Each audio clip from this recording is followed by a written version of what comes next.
UFC birinchi bor chempionlik jangi oldidan face-to-face marosimlaridan voz kechdi. Hatto Habib va Conor o'nlab qo'riqchilar nazoratida yuzlashtirilgandi. Biroq Shon oxirgi intervyularida jiddiy ketdi. Kerak bo'lsa, qurol bilan gaplashaman dedi. Hamzat esa ortga chekinadigan yigit emas. O'zi muammo qayerdan chiqdi? Chimaev va Strickland ancha yillar oldin mashg'ulotlar va sparinglar o'tkazgan. O'sha payt orasida nimadir o'tdi. Hamzat chempion bo'lgach, Shon trash-tokni boshlab yubordi. U qo'y boqar, echki boqar, laganbardor, sovg'alar uchun Chechniyaga qaytib borgan, erkakcha xarakteri yo'q, Covidga yutqazib faoliyatini tugatmoqchi bo'lgan. Agar yonimga 3-4 tog'aynisi bilan kelsa, ularga qarshi o'ylamay qurol ishlataman.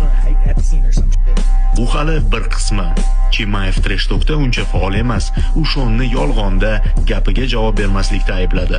Bu jang atrofidagi voqealar. Bevosita uslubga kelsak, Chimaev bosim va parterda ustun.